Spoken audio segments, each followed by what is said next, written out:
em decorrência do lúpus, tá?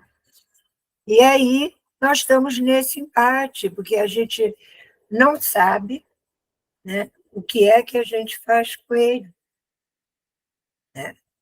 Paralelo, o que acontece também, nesta residência terapêutica, tem uma outra moradora que tem lúpus. Então, ele fica falando assim, eu não tenho, quem tem é aquela ali. E ele é super bem acompanhado lá no Hospital Pederneiras, né, pela reumatologia, super cuidado, mas, sinceramente, a gente já não sabe mais o que a gente faz, né? E não está querendo comer, né? Alimentação completamente descontrolada. Bom, eu queria ressaltar que me parece que ele sabe o que faz, só vocês que não sabem o que fazem. Talvez. Precisa ensinar para a gente. Mas não é A assim. gente lançou mão de todos os recursos. Colocou, então ele está com uma dermatite, que parece que está com fungo, né?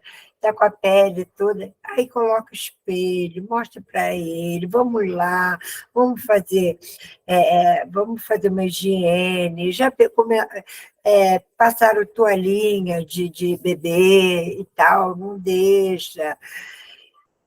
Não quer tomar banho, não quer se higienizar. Então. Né?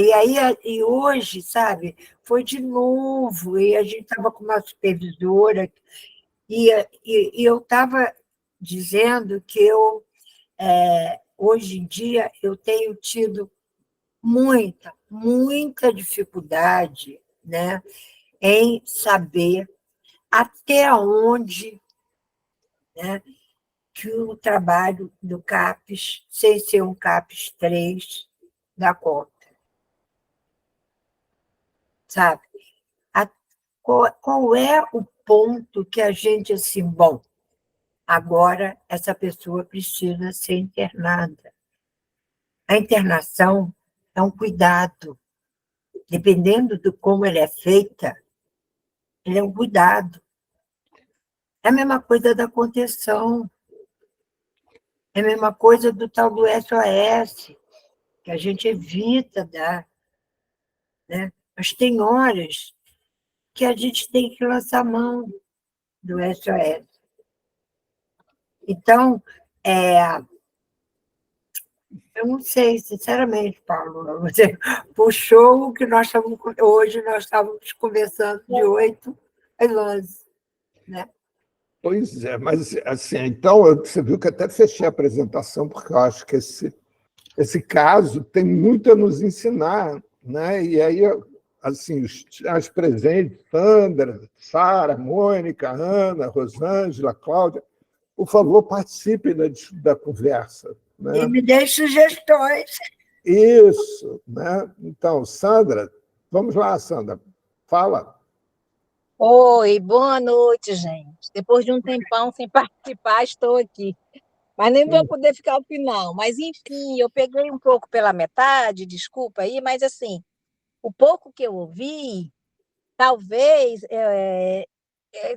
já foi tentado um acompanhamento terapêutico para essa pessoa, que é uma coisa, né, mais individualizada, né, um cuidado assim, né, junto, assim, que também não vai focar mais só na coisa, né, mais da doença ou do diagnóstico, né, ter uma coisa de que pode ser feita tanto em algumas coisas em casa, quanto sair pela cidade, enfim, já foi tentado isso? Então, ele está numa residência terapêutica. E essa residência terapêutica, ela tem os cuidadores, né?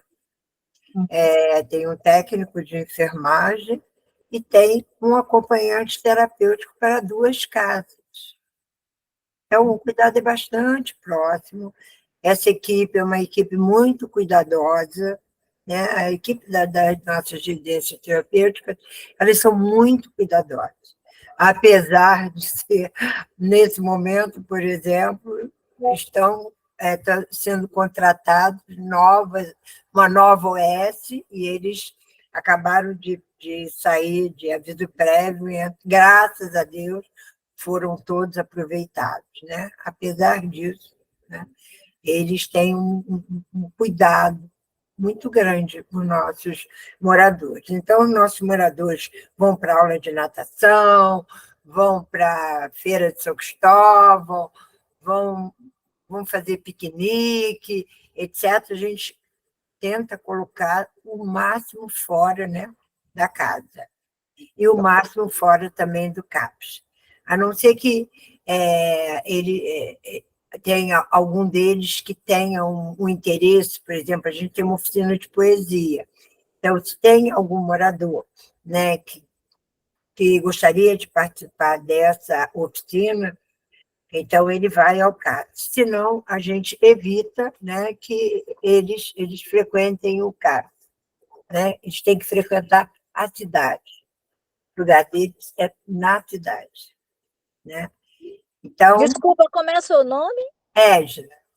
Edna. Então, Edna, então assim, eu não sei, talvez esses residentes da RT, eles têm um projeto terapêutico singular, Sim. porque, de repente, na verdade, quem está numa residência, os lugares para eles frequentarem é a cidade, mas são também os CAPs. Se tiver centro de convivência e cultura, eu trabalho aqui no Centro de Convivência e Cultura, né? Que é baseado na metodologia da Nise da Silveira, o nosso trabalho. Né? Então, de repente, se ele tem esse projeto terapêutico singular, né? Então, está precisando rever, né? Porque o projeto terapêutico ele é dinâmico, ele pode mudar sempre, né? Com a participação dele e da família. Né? Não é só o que o técnico acha que é o melhor, né? Mas o que é com a participação dele e da família, inclusive. Então, Sandra, olha só. Deixa eu só 2 minutos, 2 minutinhos só, velho. Peraí, 2 minutos.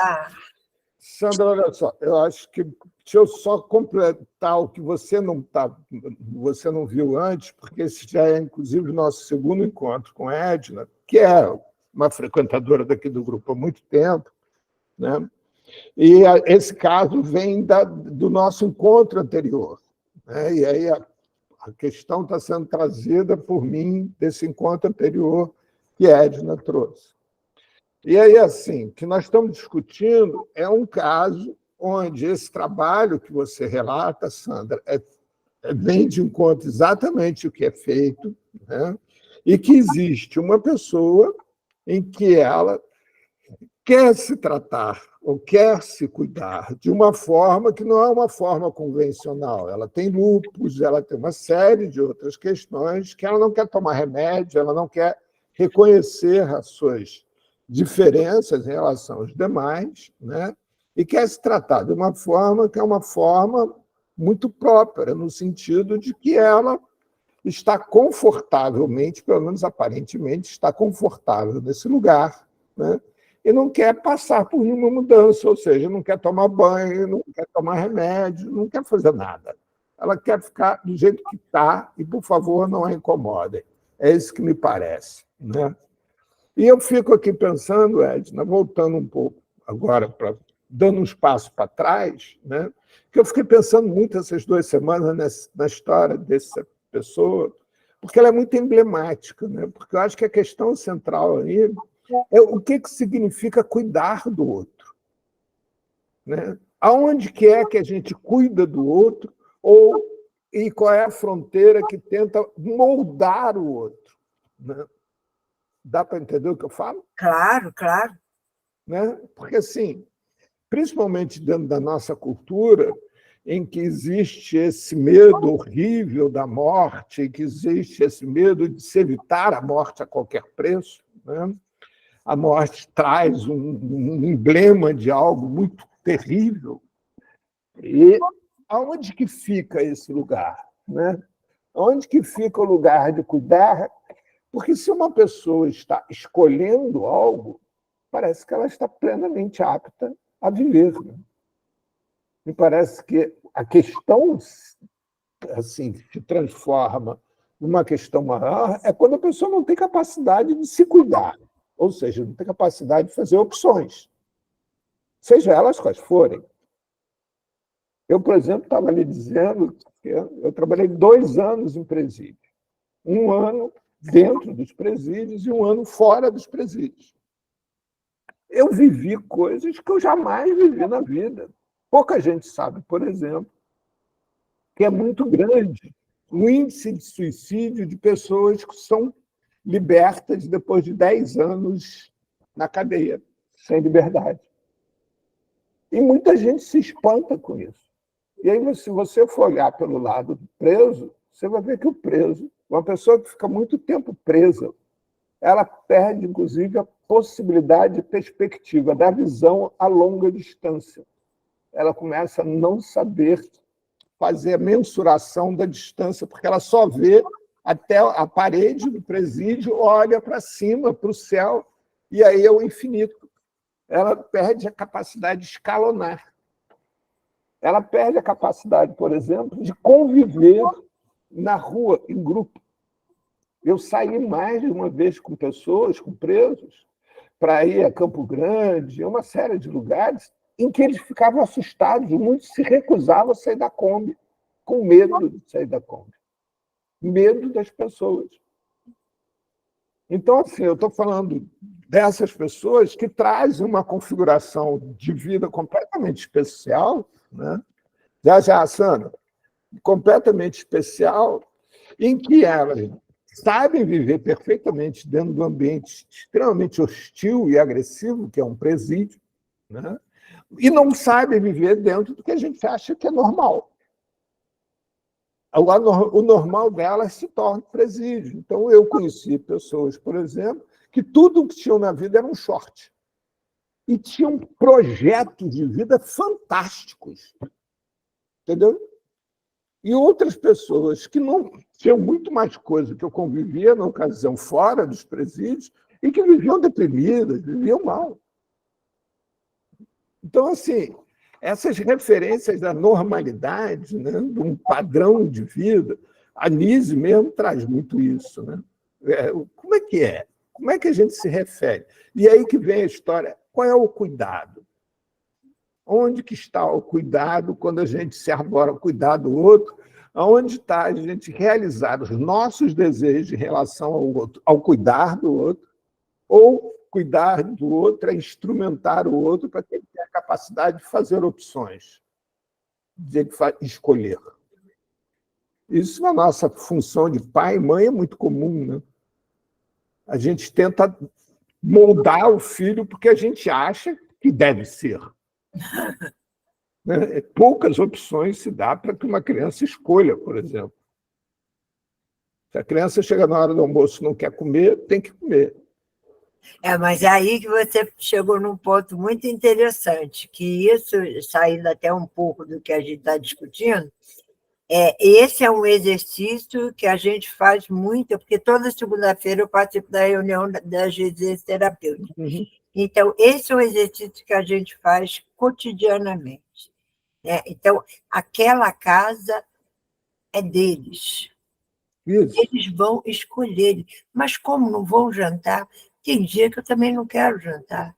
Isso. Eu quero comer um sanduíche.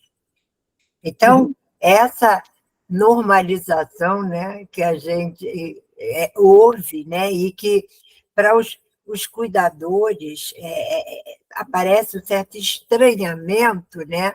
A gente vai toda semana falando, né, do respeito, como a Sandra fala, como o PTS é dinâmico, como a gente, no cotidiano, nas relações, dentro da própria casa, a gente vai se encontrando, se desencontrando, aí teve o falecimento de uma pessoa, aí a casa está mal assombrada, e essas coisas vão participando do cotidiano das nossas reuniões.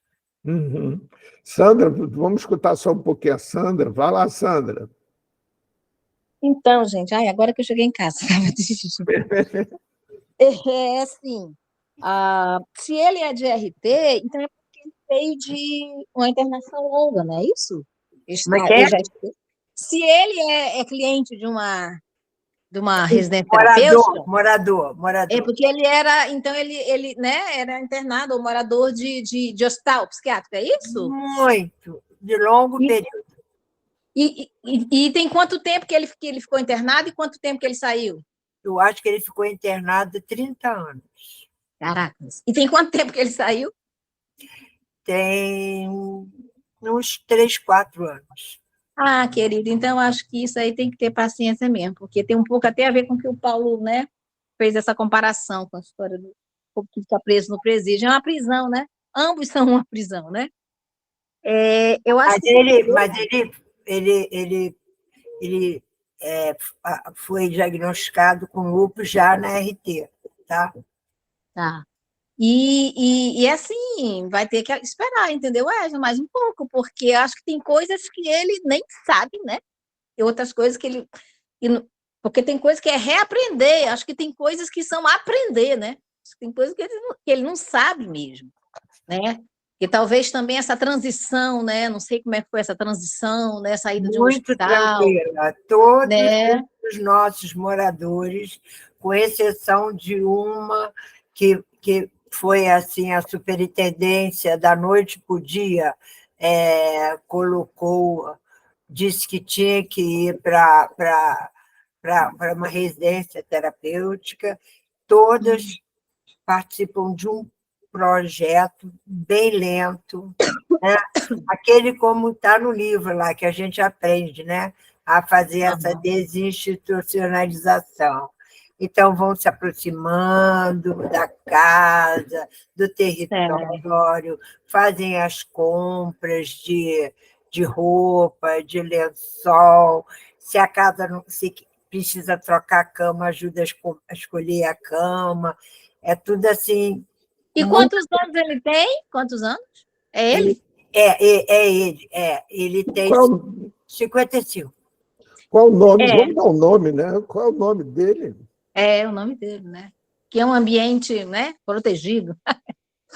Não, mas basta dizer o primeiro nome. Vamos chamar de José. Pronto, está batizado como José. Pois é. Então, já pelo que você está me relatando, esses os dispositivos dos quais ele utiliza, tá muito bem, obrigada, parabéns então, por isso. Eu acho que agora, Wesley, primeiro ter paciência mesmo, continuar, né, vendo essa coisa, né, revendo o projeto terapêutico, né, ofertando essas opções, né, essas serviços, essas coisas que vocês já estão fazendo, né? Porque, caraca, 30 anos internado no hospício. Putz, Não. Não? Esse, no caso, a nossa dúvida, né? Não, o quê? Ele não ficou 30 anos no internato? Não, a ideia de como que a gente vai proceder é assim. Semana que vem a gente continua, né? Na segunda-feira retoma essa discussão. Mas era internar no Hospital Universitário Pedro Ernesto, tá? Não, eu estou perguntando o seguinte, ele não ficou 30 anos internado no manicômio? Ficou. Então é isso. Cara, é muito ano, entendeu? É muito ano, sabe? São muitos anos, pelo amor de Deus, entendeu? Se eu ficasse 3, eu sei lá. Entendeu? Nossos da residência são assim, né? 30. Né? Imagine, né? Ele tem 56, ele tinha 26, gente. Que isso, jovem, entendeu? Jovem, sabe? Se a gente pensar atrás...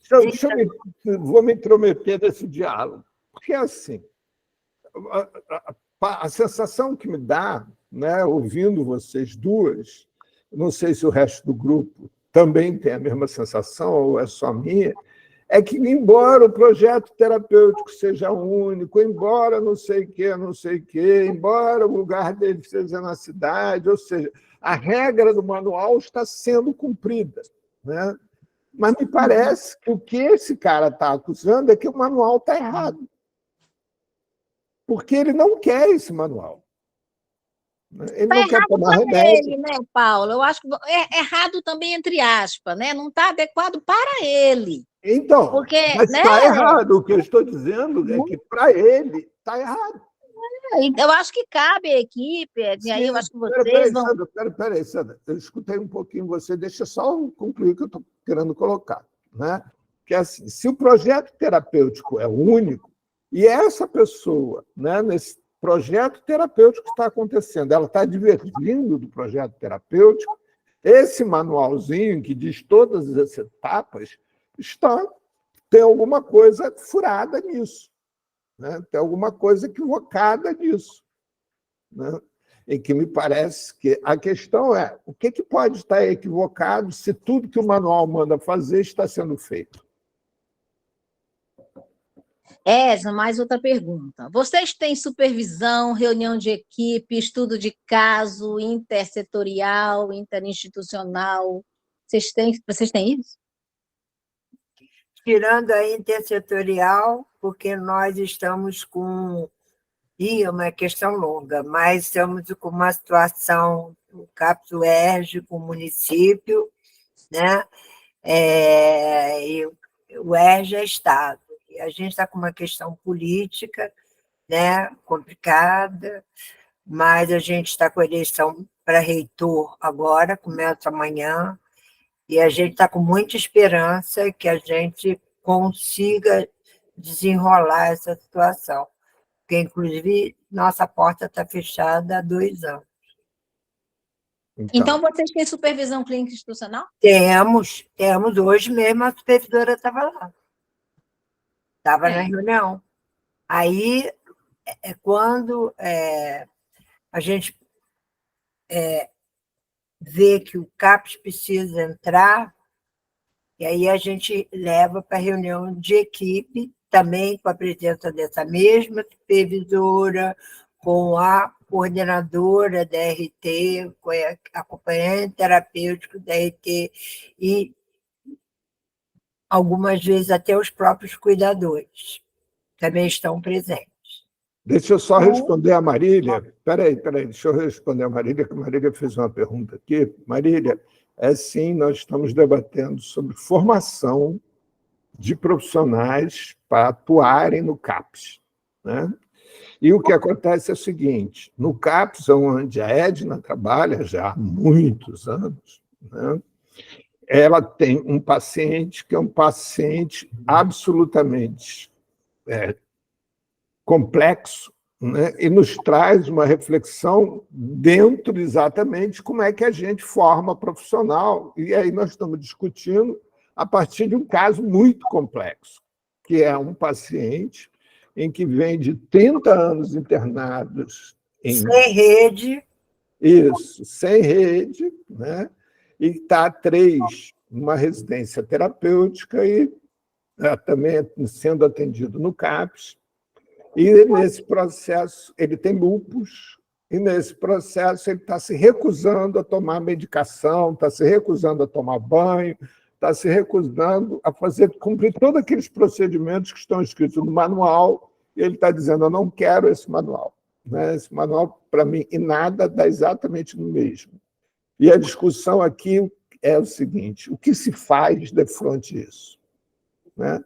Como é que se age defronte de um caso onde que se tem o CAPS, né, a residência terapêutica, tem o Hospital Pedro Ernesto, que é ligado à universidade, né? A Edna é professora da Universidade da UERJ, Universidade do Estado do Rio de Janeiro, é enfermeira, se dedica a isso há muitos anos, estudar, trabalhar e tal.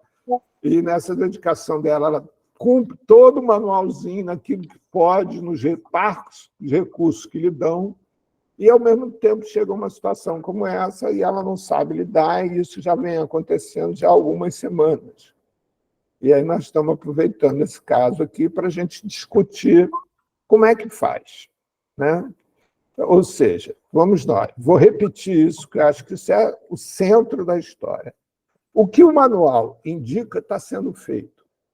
A única coisa que não está sendo feita é o paciente obedecer o manual. Esse é que está... O paciente está querendo nada que o manual diz, ele diz, não quer não. Né?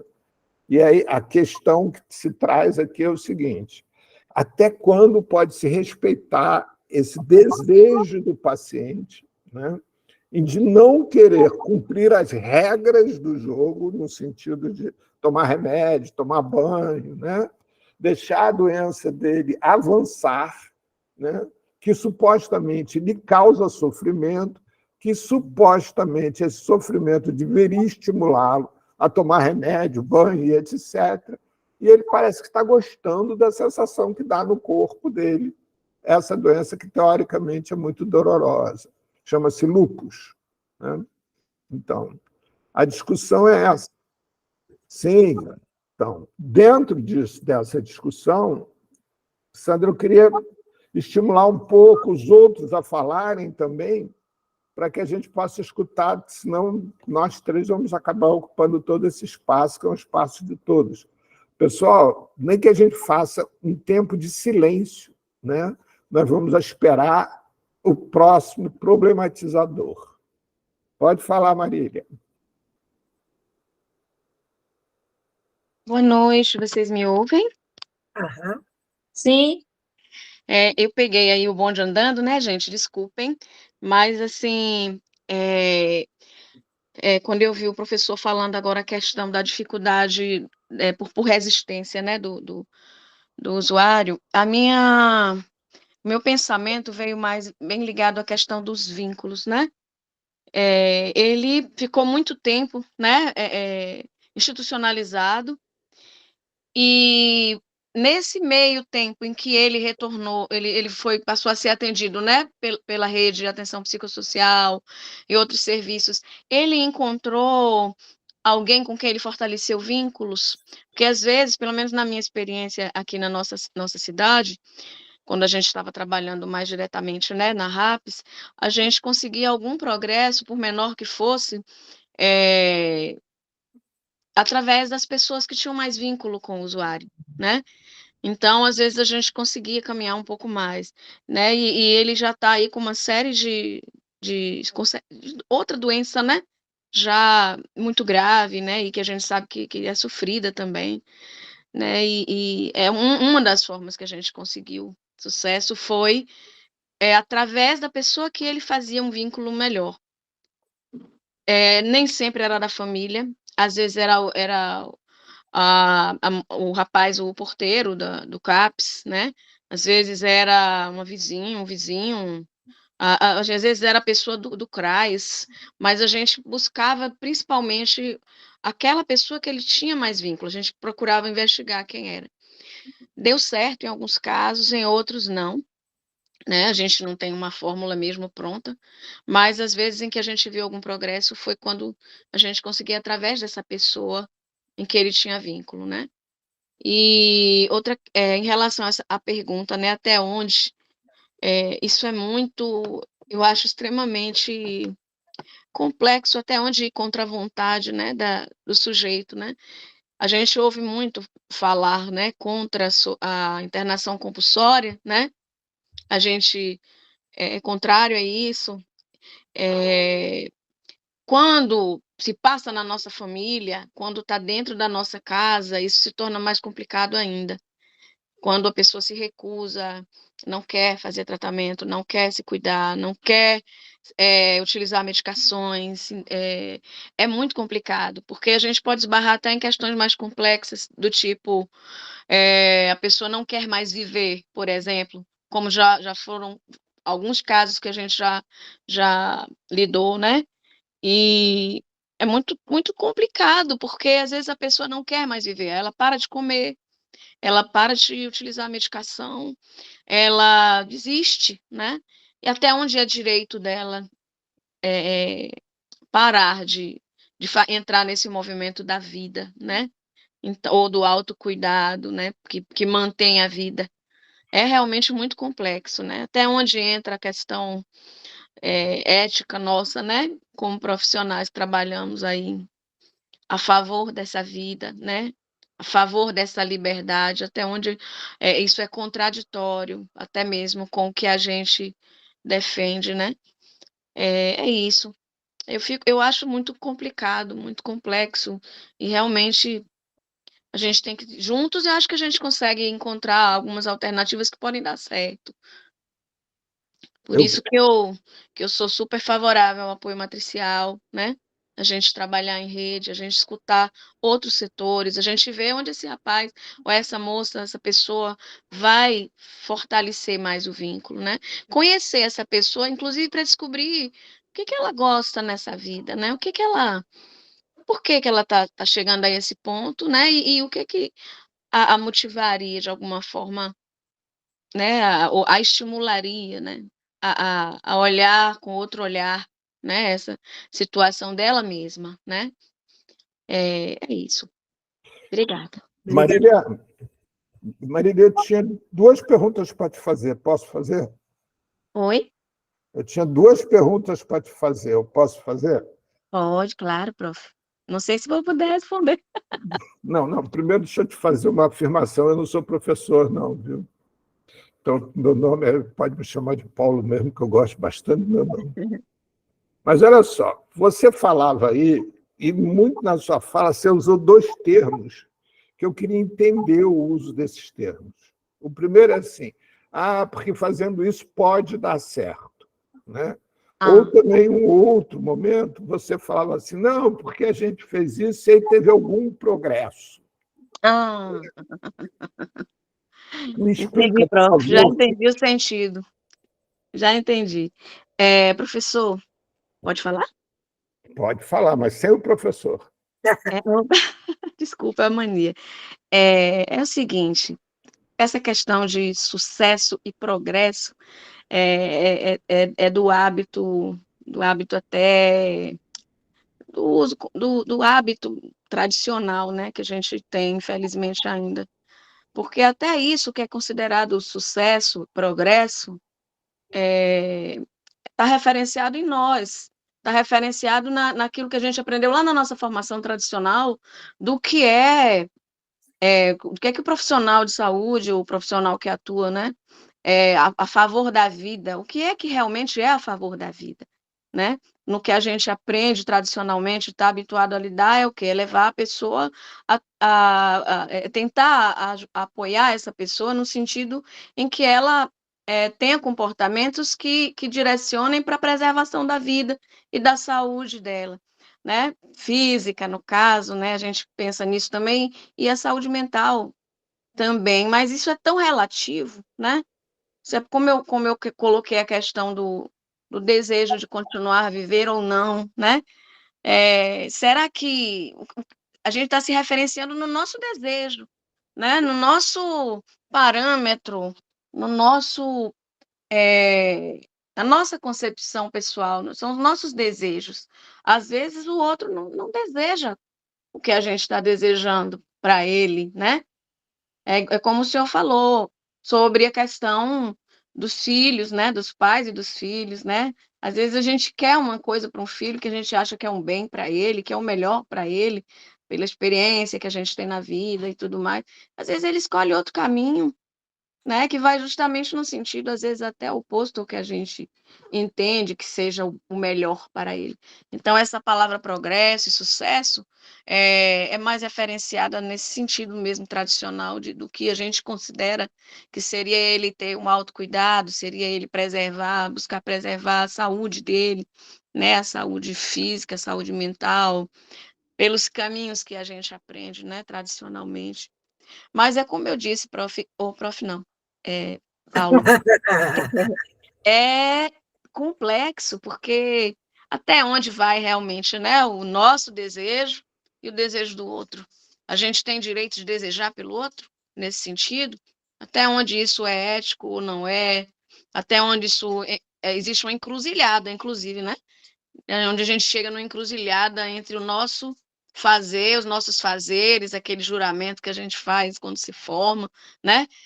E o desejo do outro, e a existência do outro, e o direito que ele tem de escolher, né? Então, assim, eu levei um bom tempo para entender um pouco sobre isso, quando eu trabalhei um pouquinho com população de rua, né? Eu tinha uma dificuldade muito grande de compreender que eles tinham a vida dele ali e era direito deles, e que nem todos queriam ir para uma casa, nem todos queriam, se sentiam bem mais vivendo numa casa tradicional, nem todos desejavam mais aquilo, e a gente ansiosamente querendo tirar aquelas pessoas, né, da rua como se fosse o melhor para elas, né? Então, eu compreendi isso depois de muito tempo, né? Porque a gente vem de uma formação, uma cultura judaico-cristã também, né? Que influencia a gente a ter padrões, né? Muito pré-estabelecidos, muito engessados sobre o que é estar bem, sobre o que é sucesso, sobre o que é progresso, sobre o que é estar bem, né? Na vida, se sentir bem, ser feliz e etc, né? Mas é isso, prof. Não sei se eu consegui responder sua pergunta, mas Vou deixar uma pergunta para você, aí a gente vai passar a roda toda e no final você traz essa resposta, se possível. O que é saúde? Mas isso só no final. Espera aí, você tem um tempinho para você pensar. Vamos lá, Alain. Vou passar primeiro para a Claudinha, porque primeiro as mulheres, depois você fala. Aí depois a Sandra, e aí a gente volta um pouco para a Edna, e depois vai para a Marília explicar para a gente, afinal, o que é saúde, né? Principalmente quando a gente está falando dessa questão aqui, né? Vai lá, Claudinha. Bom, pessoal, não sei, é complicado agregar, né, com falas de quem já convive e vivencia e acompanhou vários casos, né? Eu sempre parto da minha experiência, que é bem pequena e mais familiar, então tem muita questão de afeto ali junto, né? Não que no caso de vocês não tenha, mas, enfim, tem outras motivações junto. Mas eu fico pensando muito nessa coisa da escolha e do bem-estar. Eu acho que foi as últimas questões que a Marília, inclusive, pontuou, né? Até onde a gente decide pelo outro e o conceito da gente do que é bom, né? Eu fico pensando num caso próximo a mim de uma pessoa que vive em situação de rua e que tem alguns usos considerados abusivos, né? De substância ilícita e tal. E que daí, né, a pessoa no auge ali do seu consumo de álcool diário e tal, daí recebe do serviço de assistência ali, do consultório de rua, medicamentos, né? E essa pessoa não toma, simplesmente não toma. A situação dela de saúde não é das melhores, por mais forte que ela se apresenta, né? É a minha mãe, no caso, e eu acompanho ela e vejo que ela tem vários problemas ali de saúde que ela precisa tratar, bexiga, várias questões, sabe? Várias questões que todo mundo tem, enfim, e ela, por estar mais exposta, acaba apresentando também, e mais, né? E daí eu lembro das últimas conversas que a gente teve há umas semanas ali, e ela permanece se negando a tomar umas medicações que o pessoal tem passado para ela, inclusive psiquiatra, para a questão de acalmar a ansiedade dela, várias questões assim.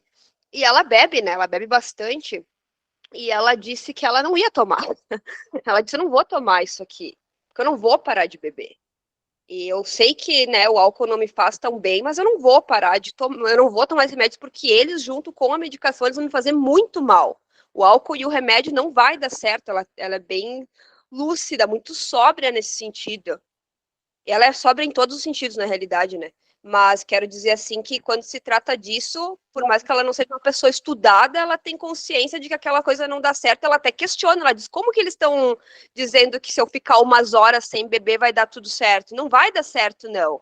Então ela questiona muito o serviço e ela não é uma pessoa complicada de trabalho. Assim, eu vejo que ela é muito do diálogo, ela cria vínculo com os profissionais, ela gosta deles e ela tem respeito por eles, mas ela não abre mão das escolhas dela. E daí o que ela tem feito? Ela tem tomado as vitaminas, né, que o pessoal tem dado para ela, e ela faz questão e ela pede, ela sempre se alimentou bem, assim, sempre foi atrás de comida, ela sempre, mesmo que tivesse sob uso, né, sob efeito de alguma coisa, ela nunca deixou de se alimentar, ela sempre teve essa consciência. Ou seja, né, a gente, o Paulo sempre, todos os profissionais, assim, né, 99% dos profissionais que passam aqui nesse grupo são sempre sérios, acho que 100% são sérios e bem intencionados e concordam que qualquer usuário de um serviço ou de uma substância ou de qualquer coisa sabe muito bem dos efeitos das coisas. Eles sabem o que aquilo pode fazer ou o não fazer também, né? Ou qual que é a reação disso. Então eu fico pensando que a Sandra havia trazido as questões do tempo e, nossa, eu não peguei o teu primeiro encontro, Edna, onde tu trouxe essa questão da formação do CAPS. Eu quero rever ele, desde que eu vi ele ser anunciado, eu lamentei de não ter participado, porque é um assunto que me interessa, mas daí vocês resgataram que esse caso não é de agora, é recente, mas não de agora, já foi debatido nesse outro encontro, e, pô, o cara tava há 30 anos fechado, né? Meu Deus, eu nem tenho tanta, não sou uma pessoa de tanta fé, mas eu não consigo falar outra coisa além de meu Deus, né? 30 anos, eu não sei os gatilhos que esse pode soar como controle, por mais que seja cuidado, né? Pode soar como controle para ele. Às vezes eu acho que as reações que a gente tem, a gente nem sabe medir, saca? Então eu fico pensando assim que tem muitas coisas e eu acho que vocês devem estar tentando tudo que é possível. E eu diria que a gente tente mais e escute mais, né? Porque daqui a pouco pode ser que com o tempo alguma coisa passe a fazer sentido para ele, e pode ser que não faça. Quando eu falo algumas coisas, por exemplo, a respeito da minha mãe para pessoas que não são dessa área, elas têm muito mais pena e lamentam mais pelas coisas do que eu, mas eu entendo que quando há um tempo atrás que eu não escutava a minha mãe e não tentava entender ela, eu também lamentava muito mais e tentava impor muito mais as coisas que eu achava que era certo. Hoje em dia me agrada saber que ela está tendo atitudes muito positivas para ela, sabe? Ela não está fazendo as coisas daqui a pouco como eu gostaria que ela fizesse. Mas quem sou eu na fila do pão, né? Minha mãe já passou por tanta coisa que ela sabe muito bem, assim, o que está fazendo bem para ela agora.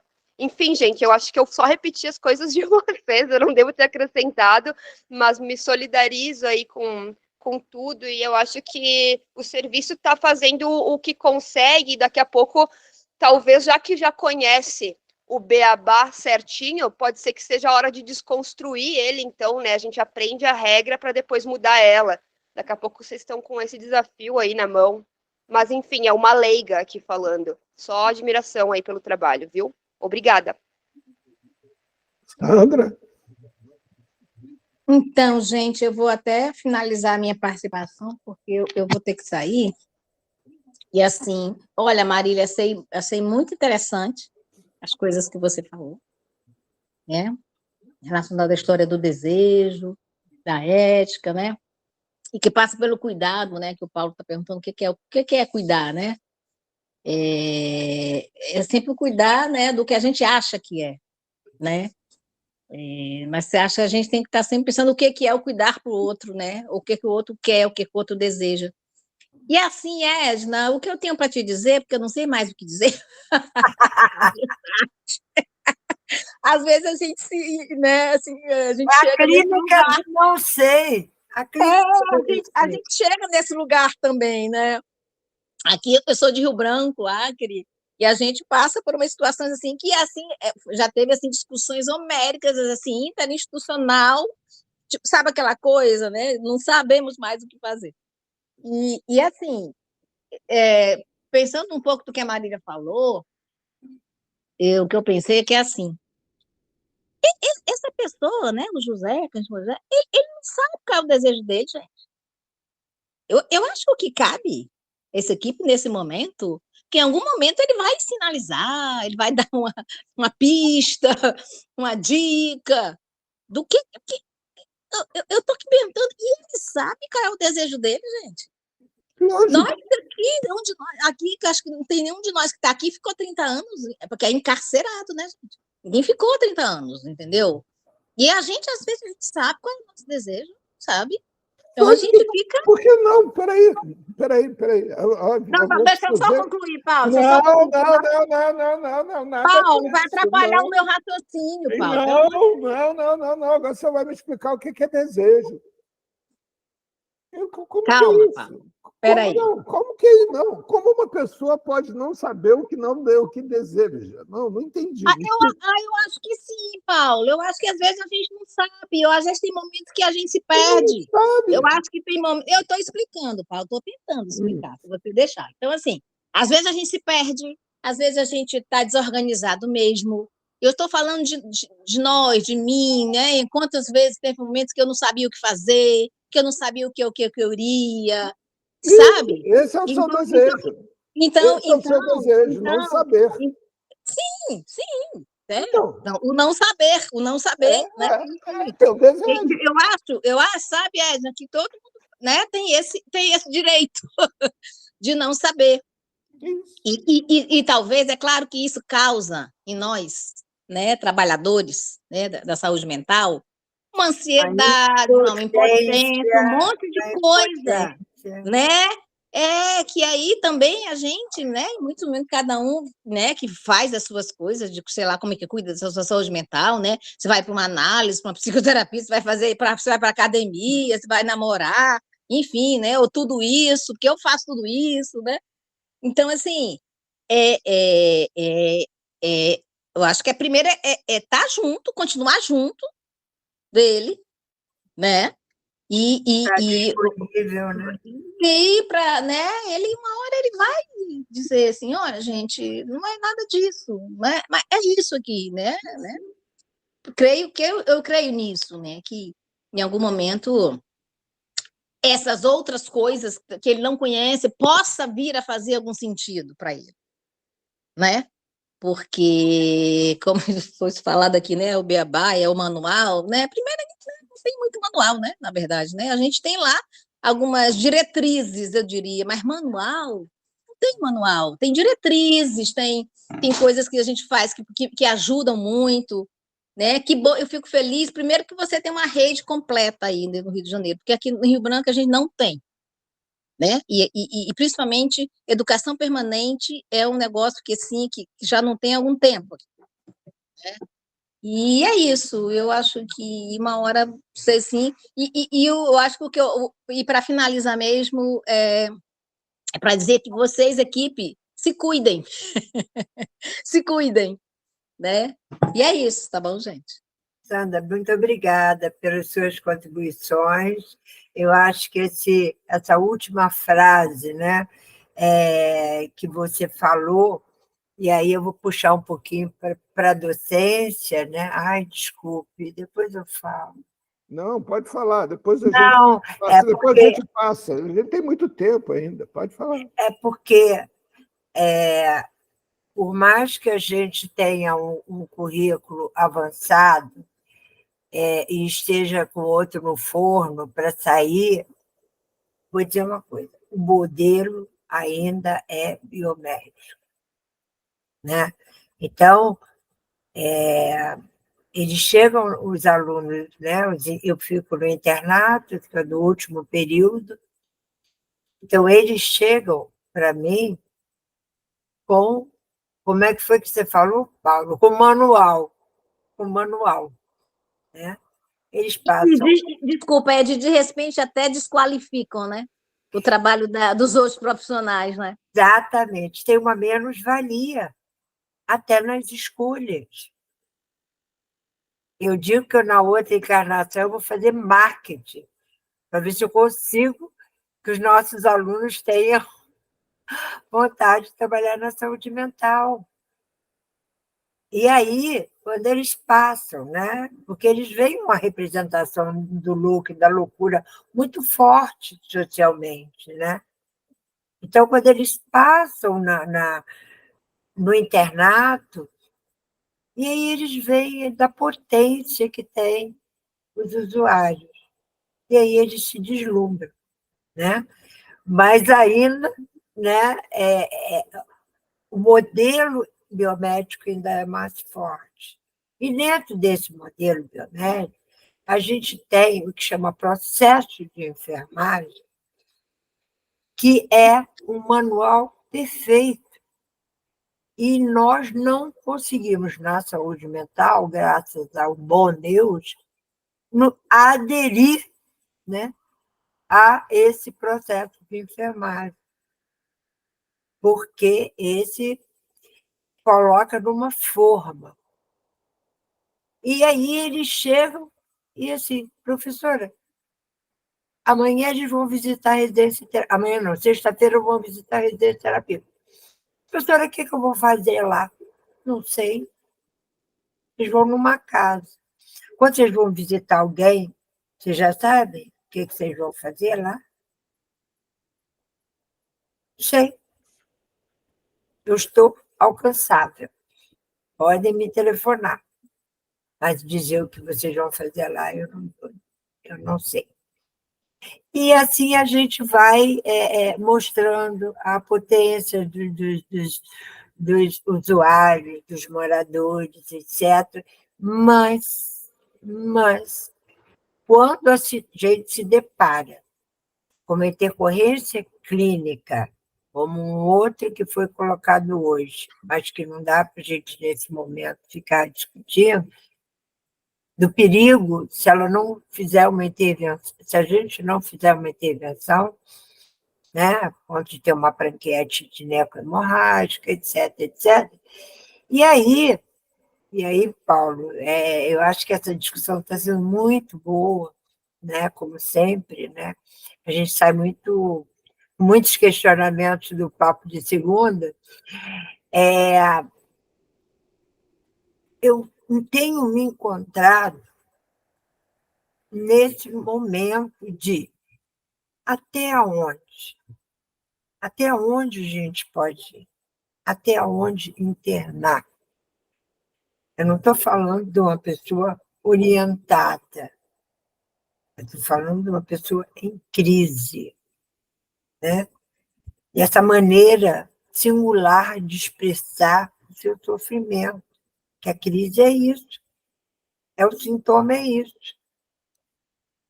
E até onde que a gente vai? Né?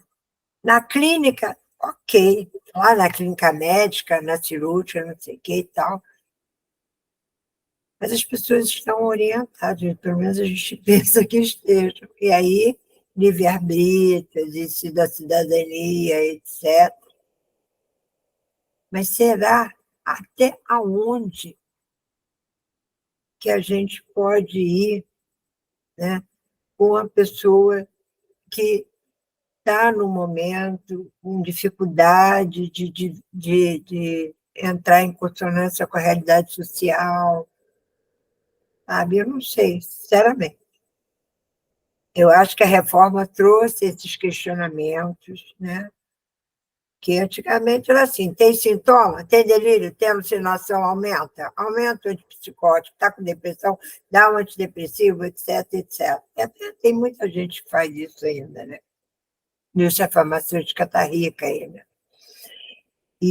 Mas aí colocou esse questionamento para a gente, né? E na formação também. Os alunos hoje saíram dessa reunião com o mesmo sentimento que eu estava, que eu venho sentindo, uma questão de impotência. Sabe? Eu não sei se eu não quero baixar o astral de ninguém, mas às vezes a gente sente isso. Né? Que bom, né? Mas dói, né, Paulo? Dói, né? Mas isso te lembra que você é um ser humano, não é uma deusa, né? Temos humanidade, né? Não é? Alain, é a sua vez, Alain. Boa noite a todos e todas. Boa noite, Alain. Meu nome é Alain, faço parte do movimento de população de rua aqui do DF, sou coordenador nacional. Vou contar um pouco da minha história. Talvez, através da minha história, vocês possam levantar o alto astral de vocês. Eu vim de um fruto de uma mãe a qual não teve estudo, negra.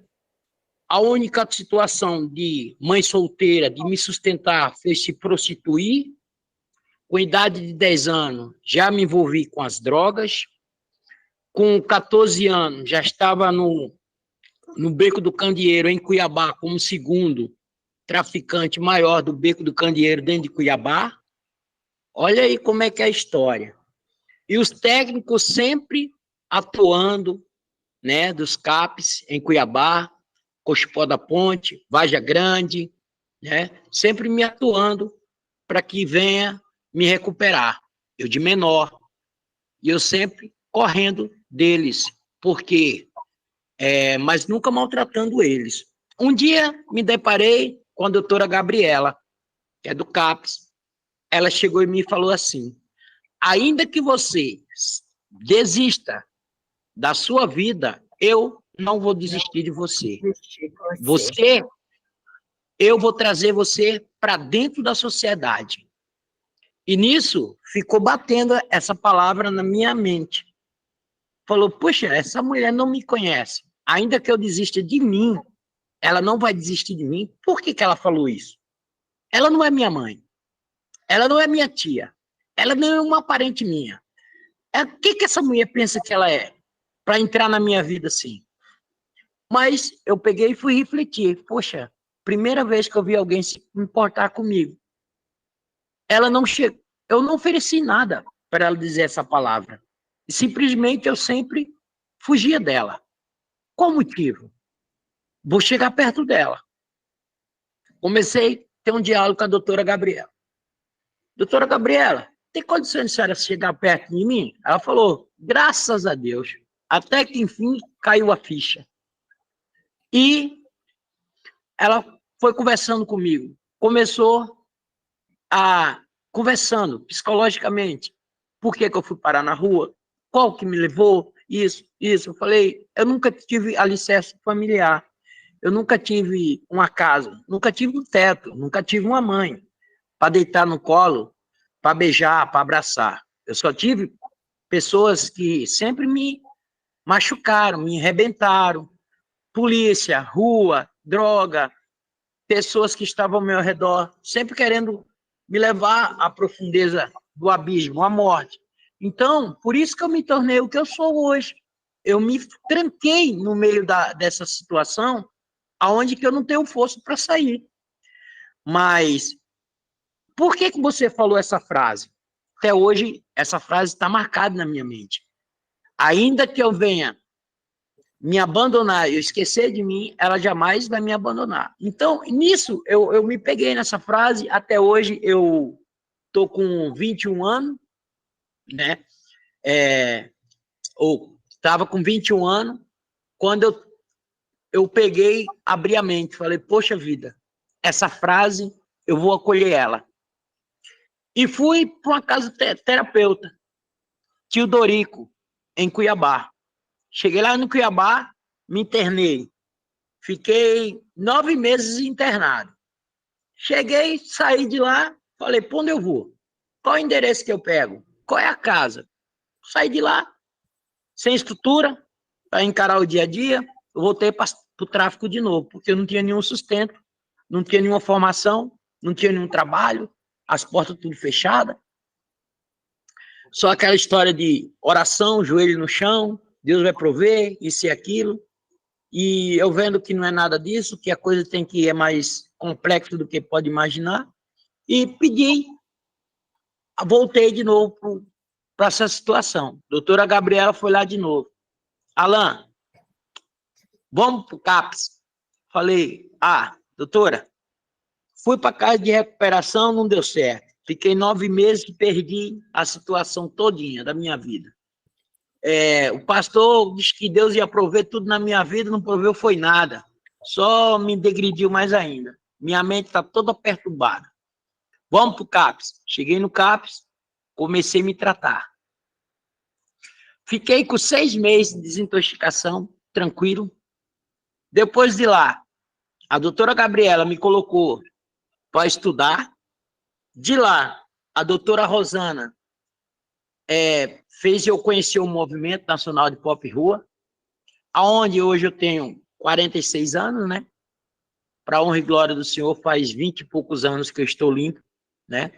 Diante da situação que eu tenho colocado, tenho visto, muitas vezes a gente que é dito, que passou por certas consequências do dia a dia da vida, a sequela, ela não é curada da noite para o dia, é o tempo. Tem um tempo determinado sobre todas as coisas. Tem um tempo de chorar, tempo de plantar, tempo de colher, tempo de semear.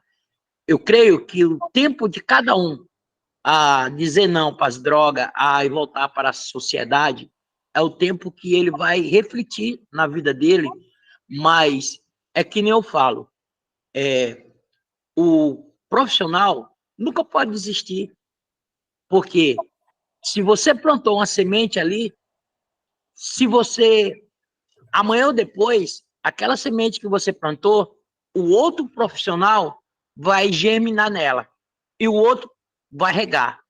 E daqui a pouco, lá na frente, vai plantar, vai nascer uma planta nova no coração dessa pessoa.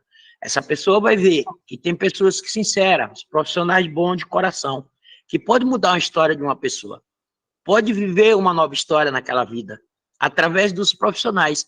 Mas nós vemos hoje que o esquarteamento dos CAPs está tão grande, tão arrebentador, que estou aqui em Brasília. Hoje eu sou coordenador aqui dentro de Brasília, para você ver, nacional. Saí de Mato Grosso para assumir aqui o campo de Brasília do Movimento Nacional. Vai ter uma marcha agora, esse mês que vem no Natal. Estou aqui uma correria terrível no meio dos parlamentares pedindo emenda parlamentar. Hoje eu vejo o quanto foi importante aquela frase da doutora Gabriela na minha vida. Hoje, quando eu vejo uma pessoa em extrema vulnerabilidade social ou nas calçadas, eu não falo na rua, porque se fosse na rua ele estava sendo atropelado. Essa palavra é muito fora do comum. Ah, morador de rua. Não, meu amigo, ele mora na calçada, nas vielas, nas praças, debaixo dos viadutos, porque na rua ele ia ser atropelado. Então, eu vejo uma maneira melhor e mais gratificante é quando eu vejo o profissional sem material adequado, sem estrutura no implantamento que ele trabalha, sem capacidade sequer, monitoramento certo, mas ele tem algo que se chama amor. Quando ele coloca essa ferramenta amor de dentro para fora, o dependente ou o usuário do CAPS, ou até mesmo a pessoa que está com bêbado, drogado, do jeito que for. Eu bebi álcool até desdrobado de posto de saúde. Mas tem uma coisa que me chamou muito a atenção. Até hoje, o profissional, quando ele transmite o amor de dentro do coração para aquele paciente, ele abre o coração da noite para o dia, e aquela sequela, aquela ferida de 3, 4, 5, 6, 7 anos, ela começa a cicatrizar. Ele começa a se pegar tão bem com aquele profissional, que nela a menina falou aí, nós temos que procurar um meio de chegar até ele.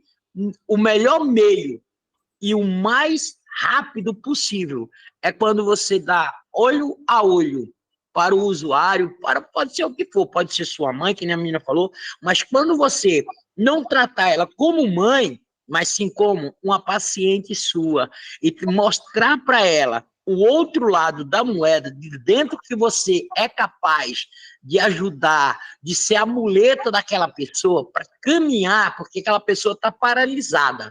Ela está sem condições de andar com as suas próprias pernas. Ela está desabilitada. Como desabilitada? Mentalmente, fisicamente, entendeu? Desnutrida. Ela está totalmente faltando tudo na vida dela. O amor, a empatia, ou seja, até o amor à moradia. A pessoa esquece de tudo isso. Ela passa até não amar a si mesma. Ela não quer tomar banho, ela não quer comer comida boa, ela quer comer comida do lixo. Tudo isso acontece. Por que acontece? Porque aconteceu isso na minha vida. essa é a minha história de vida que eu passei. Não preciso ler um livro para dizer que foi fulano, não. Eu, Alan, esse cara que hoje senta com deputados, senadores, Érica Cocai, vários deputados. Hoje eu tive uma emenda parlamentar para a marcha. Eu só falei para a deputada Érica Cocai, até quando a senhora pode estender a mão para uma pessoa que está em situação de rua com as suas emendas? Ela falou, até quando o meu suspiro de vida estiver suspirando na terra. Então, cada frase que a pessoa, eu vejo isso, eu coloco bem assim, se todo mundo tivesse essa personalidade de vida e não fosse só de aparência. Muitas vezes, a consequência de menos recuperação que acontece no CAPS é porque o funcionário ou a funcionária, ela está sobrecarregada. Como? Está certa. E ela não é feito de aço, ela tem coração, tem sentimento, tem família, tem estrutura dela que também tem que estar 100% para aguentar uma carga horária que está sobrecarregado, vários postos de sala dos CAPs estão sobrecarregados, está faltando profissionais nessa área. Nós, como usuário, nós vemos isso. Eu, como coordenador nacional da Pop Rua, e até mesmo dos CAPs aqui, que nós falamos muito, falamos em palestra, debatemos com várias casas de recuperação, vários pessoal, que casa de recuperação, ela serve para um apoio, sim, mas não recupera ninguém, porque não tem profissionais capacitados lá dentro, e tampouco, se lá não é coisa de recuperação, lá se chama rebentação. Porque, primeira coisa, o cara vai para lá, eles usam a mão de obra da pessoa. Psicologicamente, o cara chega abalado e dá uma enxada para o cidadão. 3 dias ele dorme, depois dá uma enxada para ele. Tem que suar. Aqui é jejum e oração. Como que você vai botar um cara que ficou 3 anos bebendo álcool de posto, esses corotinhos, depois manda o cidadão jejuar 3 dias, 3 noites, ou senão um dia inteiro? Como que vai ficar a vida dele? O tratamento de cirrose dele vai para o pau, ele vai morrer loguinho. Entendeu? Muitos têm problema de gastrite crônica, essas coisas por causa disso, dessas bobagens espirituais, entendeu? Que nem Cristo não agrada. Oração, consagração forçada. Então, quando nós trazemos isso para dentro da gente, nós vemos que tudo que eu passei lá atrás, eu não quero que hoje aconteça com meus companheiros de rua, meus amigos, que eu tenho bastante, eu debato, chamo, trago. Esse dia eu trouxe uma de Cuiabá para vir para Brasília, porque no Beco do Candeeiro ela ia morrer. Hoje, ela está com 6 meses aqui, está bem empregada, está trabalhando no mercado, está bem alicerçada. Por quê? Porque se ela ficasse lá, ela não ia ter o tratamento que tem aqui. Mas por que, Alan? Por que o tratamento é diferenciado? Porque o tratamento tem o CAPS 3, da unidade 3, aqui, e tem uma casa que você desintoxica 15 dias, depois dos 15 dias ele fica 6 meses na casa. Ele não se mistura, ele pode sair e acompanhados pelos profissionais. Vai para a sala de cinema, vai para a escola, se for preciso, eles ajeitam, cuidam. Ele vai ter um monitoramento até ele sair com 6 meses dentro do local, mas ele vai sair dentro dos 6 meses com emprego, com quartinho alugado, com a mobília dele, e ainda tem mais, assistente social no pé, do CAPS mesmo, visitando as casas a qual que eles estão morando, se agregando. Então, eu acho esse trabalho muito bonito, muito eficaz, está dando muito bem resultado, tanto que eu estou sempre ajudando eles, até indo nas casas deles, tendo palestra, conversando, sentando, e não chegamos assim, vou ter que entrar, não. Não, amigo, posso entrar na sua casa? Hoje eu vim te visitar, vamos tomar um café? Vamos ter um diálogo? Vamos conversar? E por aí nós conversamos, desabafamos, né? Eu trabalho como felicitador, né? Facilitando aos técnicos, os profissionais, a chegar até a Pop Rua, porque é muito complexo, eles já passam a não acreditar nem nele mesmo, nem tampouco nos técnicos, por causa, não que foi acontecimento dos técnicos, foi que o que as feridas que as casas terapeutas fizeram nele. E nisso, Quem paga é quando chega as pessoas sinceras querendo trabalhar com eles, eles já começam a ficar ansioso, não quer ouvir a pessoa, ele se fecha, ele se esmagoa, qualquer palavra que você vai dizer, ele já tem uma resposta dura para te dar.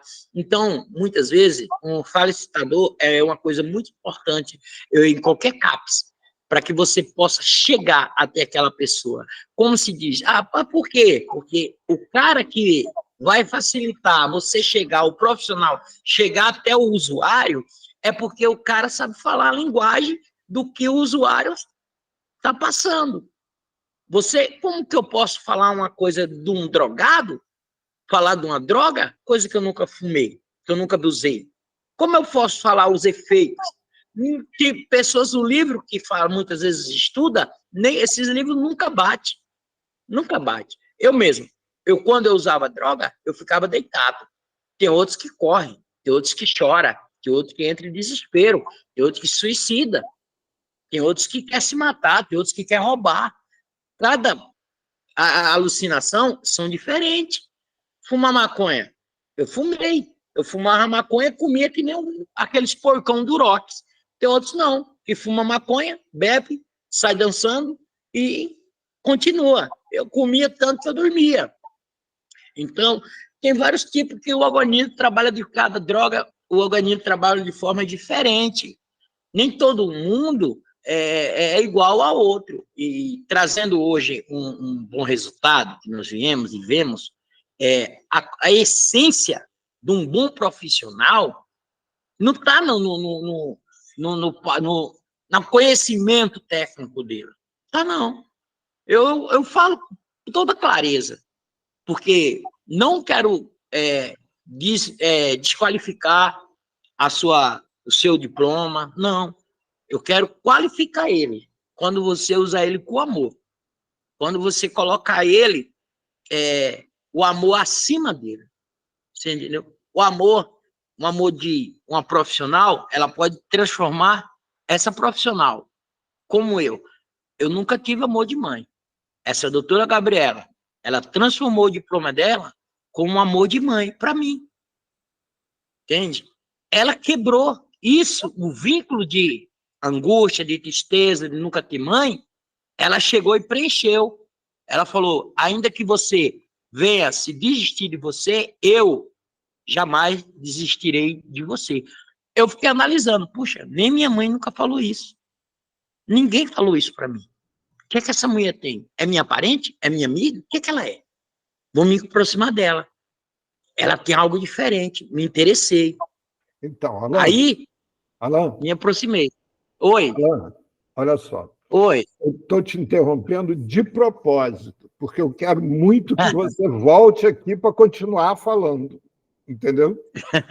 Não é para você acabar a sua fala, não. É porque nosso tempo de hoje está acabando e tem mais gente querendo falar. Agora, eu vou deixar um desafio para você, Alan, que é o seguinte. Raramente aparece alguém que vive nas calçadas ou debaixo de viadutos ou qualquer coisa do gênero aqui para conversar com a gente. Eu desafio para você o seguinte, no nosso próximo encontro, eu queria que você trouxesse muitos amigos seus, que sejam amigos que podem chegar aqui sobre efeito de álcool, outras drogas, isso não é um problema meu. Eu queria escutá-los, eu queria muito aprender com eles. Esse é um desafio, esse é um desafio para você.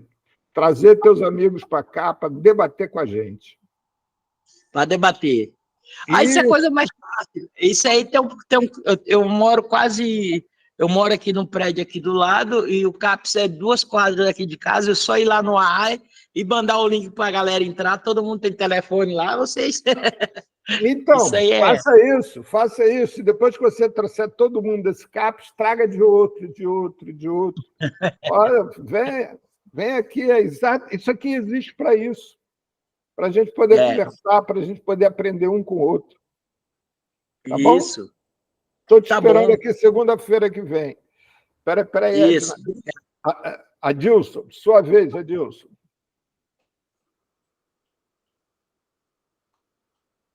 Olá, boa noite para todas, todes e todos. Boa noite. Sou Adilson, estou falando aqui de São Paulo, capital, Zona Leste. Uhum. Então, eu falando aí desse caso do rapaz que era morador de manicômio e foi para SRT, Isso. eu O Zé. aqui... Oi? É o Zé. Isso, em São Paulo, que, né, foi e ainda é, né, o maior polo de manicômios do Brasil, depois do Rio e Minas Gerais. Eu acompanhei aqui esse processo de Desinste de Sorocaba via o movimento da luta antimanicomial, as frentes de luta antimanicomial e a Comissão da Saúde Mental, que por mais de 4.000 pessoas que já saíram, né? Tem ainda 502 moradores, sem contar os moradores dos hospitais prisões, que agora, Hospitais de é, custódia. com, Hospitais de custódia. a gente fala hospitais, prisões, custódia, HCTPs, tem um monte de apelido.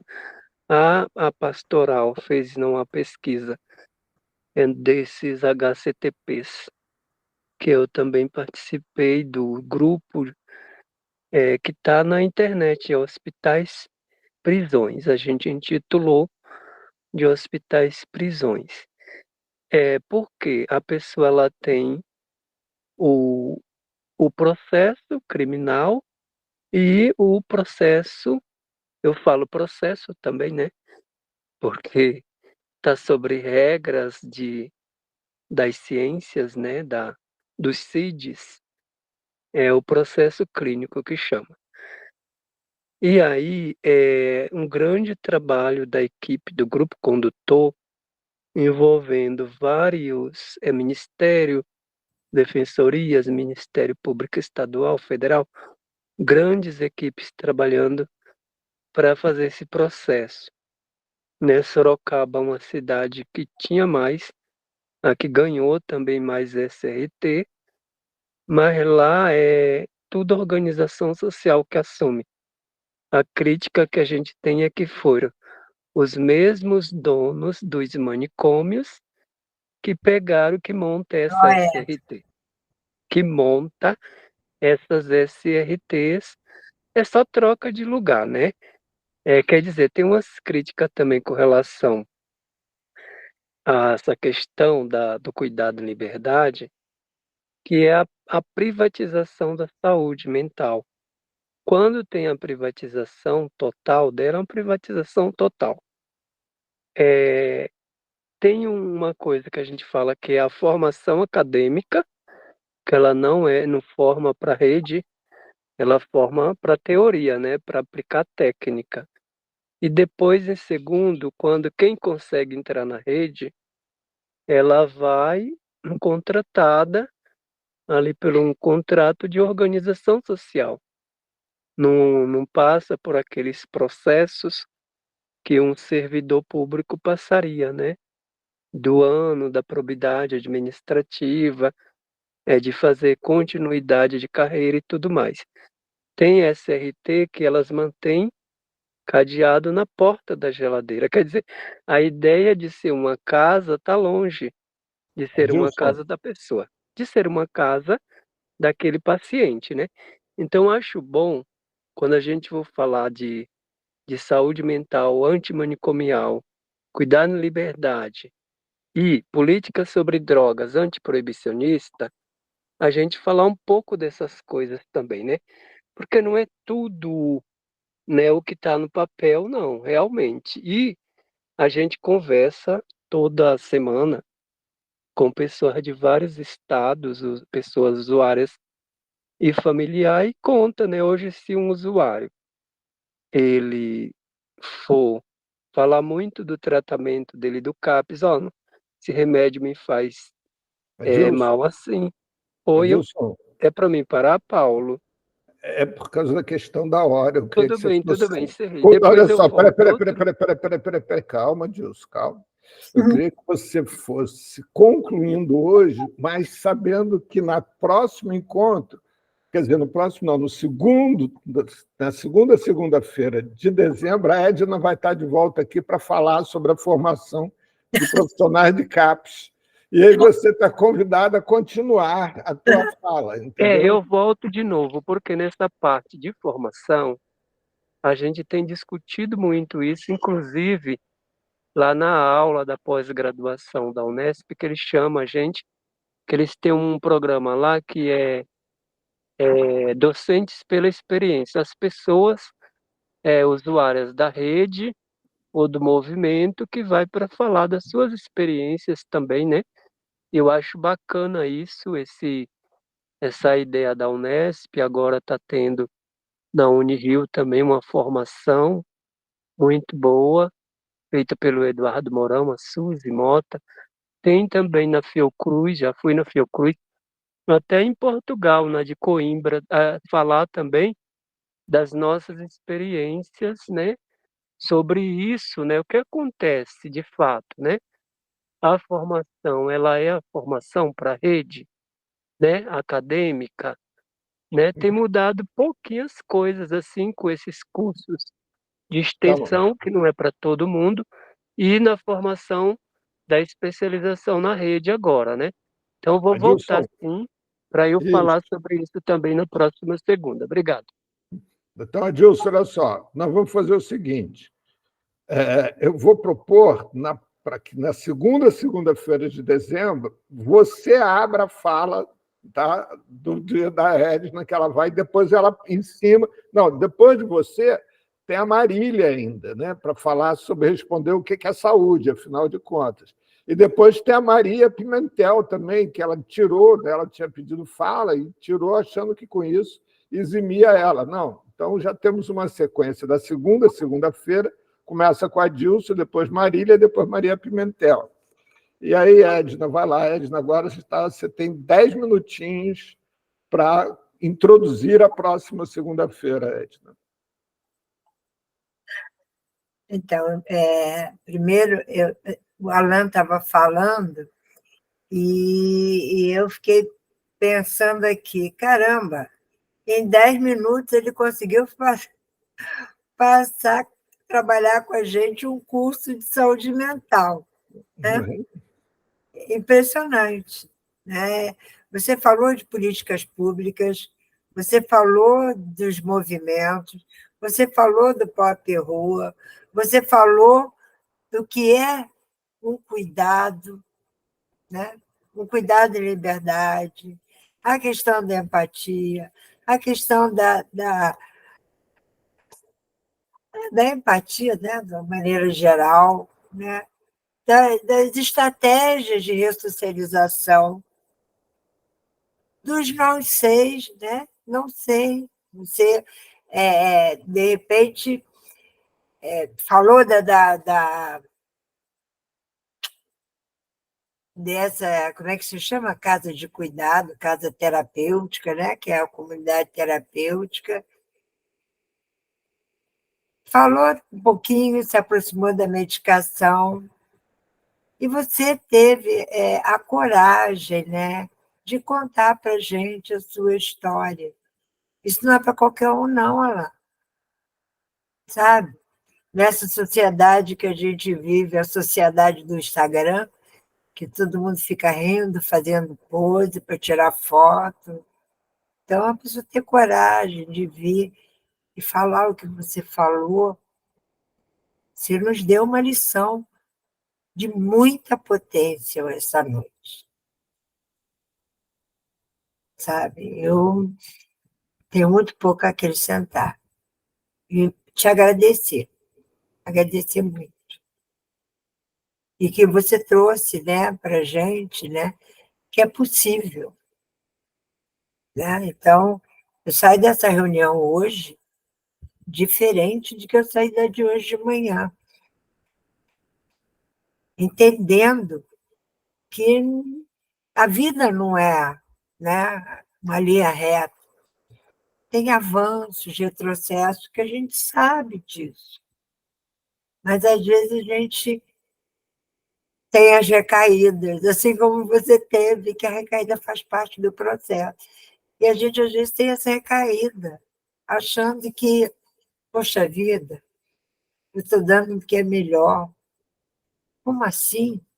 Como assim? Que eficácia? Que de eficácia, que de eficiência. E aí, é como foi falado, acho que foi a Marília que falou, né?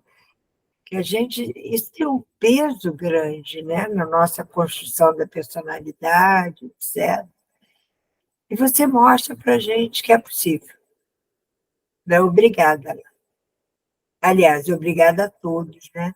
Eu acho que foi um momento muito rico. Eu não consegui avançar um slide que eu tinha preparado, mas foi extremamente rico. Então, Alain, eu esqueci de te colocar na fila da segunda-feira de dezembro. Então, começamos na segunda-feira de dezembro, a gente vai inverter primeiro os homens. Então, vai ser primeiro o Adilson, depois o Alain, aí depois a Marília, depois a Maria, certo? Mas, Alain... Peraí, segunda-feira é que dia? Não. Ela cai que Tem a dia? próxima segunda-feira, dia 4 de dezembro.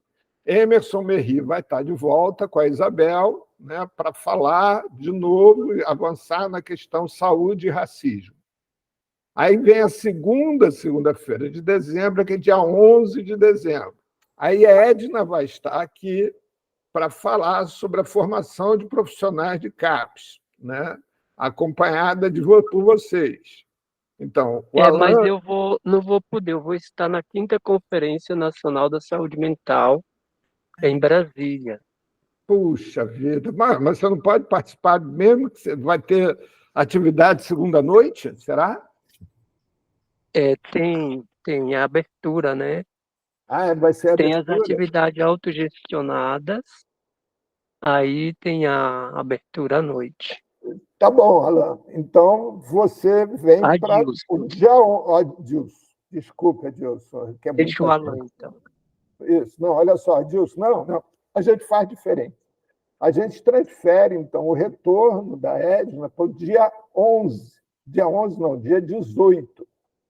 Então, Edna e demais estão convidados no dia 18, na nossa último encontro de 2023, a continuar essa reflexão sobre o processo de formação de profissionais para CAPES, né?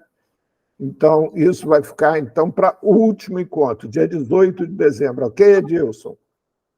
Ok. Ok, Alain? Boa noite, de novo. O pior que eu queria falar para vocês, que eu vou estar também nessa conferência, mas eu vou participar do mesmo jeito, porque eu preciso ter espaço para falar do que os profissionais geraram na minha vida, que foi muito importante. Por isso que hoje eu sou o que eu sou. Ser recuperado pelo CAPES, de dentro para fora. Entende? E Então, eu só tenho que agradecer a todos os profissionais dessa área. Só isso. Então, gratidão a todos. E eu estarei, sim, junto com vocês. Então, Alain, deixa eu te contar uma coisa. Alain, esses nossos encontros de segunda já fazem, esse ano, 2023, faz 5 anos. Eu espero que pelos próximos 5 anos ele continue também. Portanto, você tem ainda 5 anos para falar da tua vida, de tudo que você trouxer, e seus amigos também. Eu espero que nesses próximos 5 anos tenhamos uma diversidade muito grande aqui, de pessoas com diferentes formações, origens, e etc., pensamento, para que a gente possa efetivamente construir um conhecimento, que o conhecimento ele é um pouquinho de cada um, né?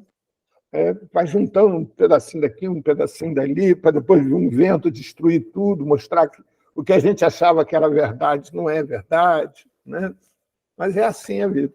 E essa é a beleza da vida. Pessoal...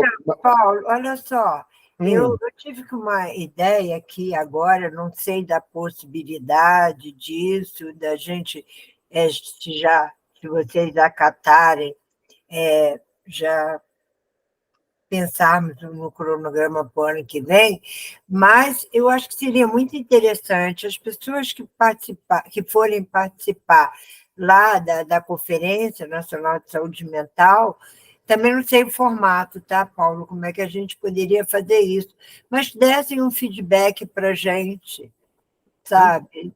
Eu acho que seria bastante interessante. Então, eu proponho que a gente faça o seguinte, né? Que o mês de janeiro de 2024, né, a gente dedique a isso, a trazer essa questão da conferência, né, de saúde mental, e a gente debata isso. Primeiro, eu não quero interromper esse debate, que está muito rico, né, Edna, que a gente está fazendo com você. Muito rico e muito bonito, né? Essa participação das pessoas está muito gostosa, né? E também para a gente ter um tempo para ir refletindo como é que as coisas vão caminhar. A gente tem muita coisa para fazer para 2024. Né? Eu tenho algumas propostas que eu quero trazer para todos, porque assim, uma das coisas, eu vou aproveitar, vou encerrar falando isso, para cada um pensar, até agora, esse papo de segunda tem ficado muito concentrado em torno do observatório. E aí somos nós que propomos os temas, somos nós que convidamos as pessoas, etc, etc, etc.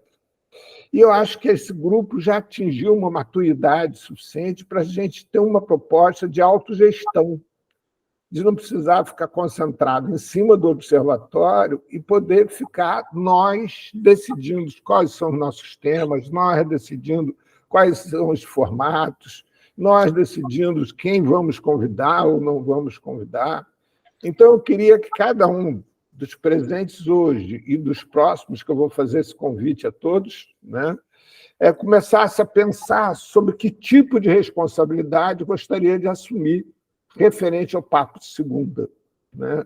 E aí a gente poder ver se a gente consegue construir um núcleo de pessoas que se predisponham a organizar essa bagaça, né? Organizar nesse sentido, de pensar nas propostas, pensar nos desdobramentos e etc.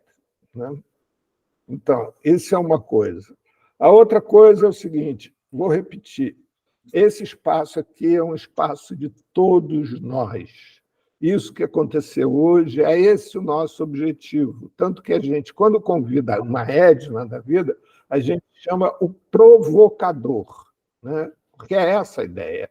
É que chegue uma Edna e faça tão bem como ela está fazendo, essa coisa de provocar todos nós para que a gente pense, debata, reflita, né? Trazendo Zé, trazendo seja como for. Então, que nós possamos alimentar mais ainda isso, trazendo amigos, companheiros, seja lá quem for, né? Pessoas interessadas no tema, para que esse debate fique mais rico. Não sei se vocês têm, eu já estou concluindo, Alain, não sei se vocês têm acompanhado, mas no nosso YouTube a gente sempre posta os vídeos gravados.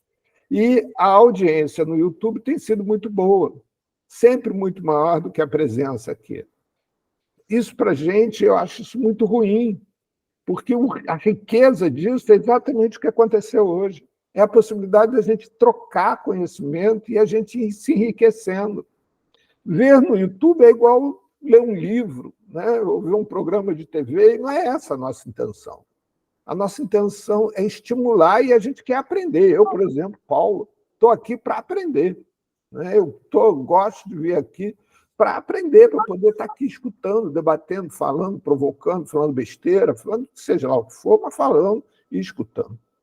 Então, assim, eu queria que também as pessoas que estão vendo os vídeos regularmente, que pensassem nisso no sentido de se solidarizarem com a gente e terem um sentimento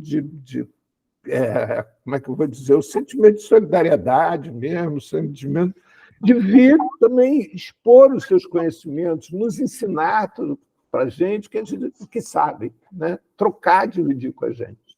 Tá? Alain, você queria falar mais alguma coisa? Diga lá, mas concluindo, por favor.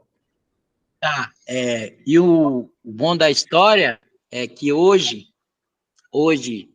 eu sou coordenador do Fórum dos Usuários do SUS de Brasília. Uma Uau! pessoa que... Uma coisa muito... Então, é isso, Alan. Eu tenho que sair, porque eu tenho que ir para as duas agora, tá? Um abraço a todos e com certeza, estamos juntos. Não estou escutando, nem ninguém está te escutando, Alan. Ficou caindo muito, oscilando muito. Mas aproveitando que você é o coordenador do curso, convide as pessoas que estão lá para virem para cá também, para virem debater, nos ensinar aqui também. Estão todos convidados. Tá bom? Isso, tá bom, muito obrigado. Tchau, eu tenho que sair porque eu tenho que ir para as ruas agora. Estão me convidando aqui para levar marmita para os pessoal. Um grande Falou, abraço, tchau. Alan. Amanhã eu vou te telefonar, hein, Alan? Tá, fica à vontade. Quem quiser pode ligar aí. Tá Um bom? abraço. Vocês são minha família. Tchau, Obrigado. tchau. Tchau. Obrigada. Pessoal, então hoje eu queria agradecer muito a todos vocês que tiveram essa possibilidade de dividir com vocês o conhecimento, a vivência de vocês. Segunda-feira que vem nós teremos de novo Merri aqui com a Isabel e todos nós debatendo sobre a questão de racismo e saúde. Até lá. Forte abraço, pessoal. Obrigado, Edna, de coração. Viu? Até, tchau. Tchau. Muito obrigada por vocês também nos escutarem. Tchau, pessoal. Beijo. Tchau. Tchau. Tchau, pessoal. Bom descanso.